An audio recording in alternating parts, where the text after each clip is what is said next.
Hi there, this is John here again, and this is another Stop and Think video. The government are saying that there are huge housing benefit bills in this country, and they're absolutely appalled by this, and they say that they have to cut housing benefits substantially. Now, this cut in housing benefit will have all sorts of problems attached to it. People will have to move to other parts of the country. We'll have ghettoisation of poor families. And as the Mayor of London, Boris Johnson, said, it's actually intended, or it's going to produce a sort of social apartheid.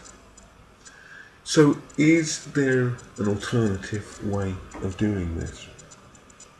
Well, certainly I recognise that the housing benefit bill needs to be cut.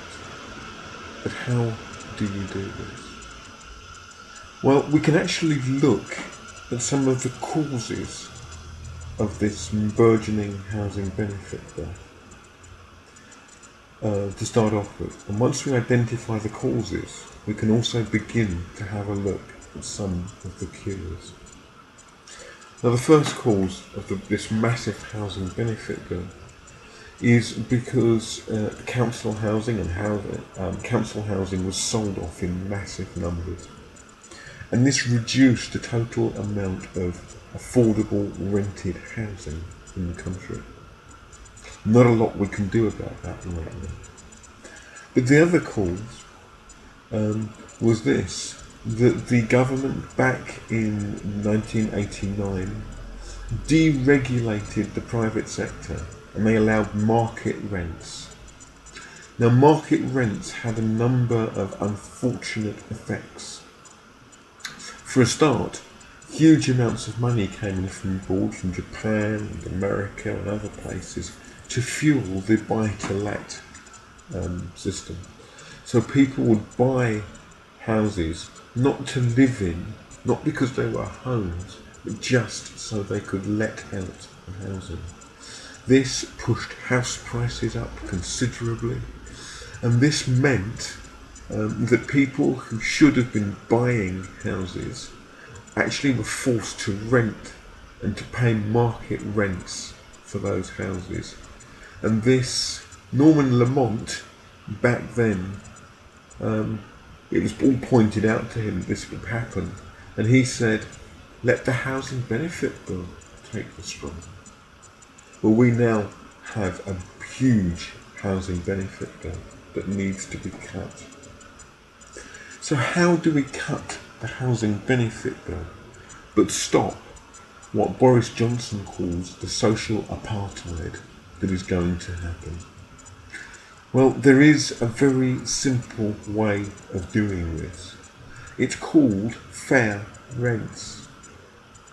Back in 1977, the then Labour government introduced the Rent Act 1977 that said that we had to have fair rents.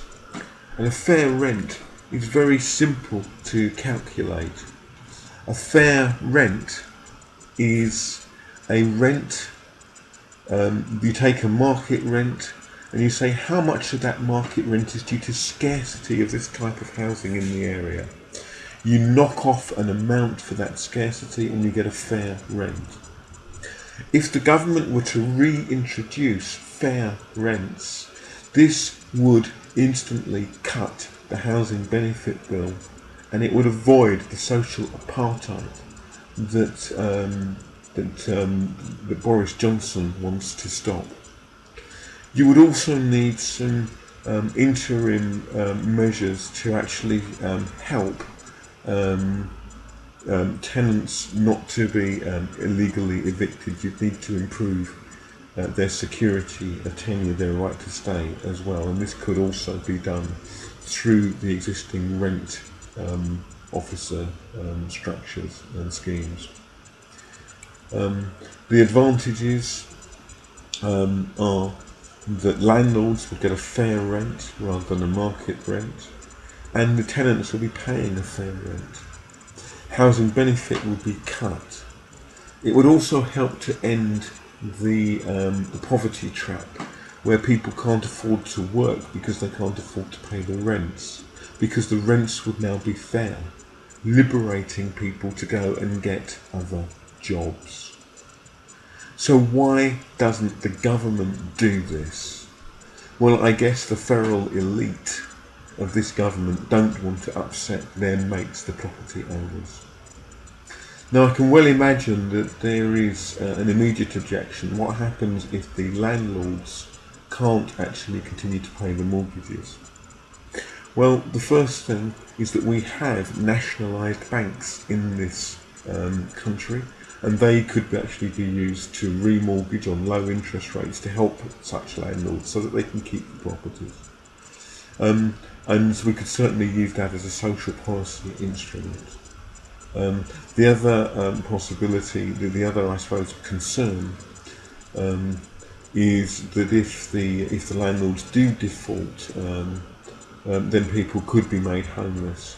But that in itself could be solved by the courts offering interim security of tenure orders to actually temporarily extend the security of tenure, so it then becomes enforceable temporarily against the bank or building society that is repossessed. So it really is possible. But I guess David Cameron and his multi-millionaire cabinet just don't want to actually help people.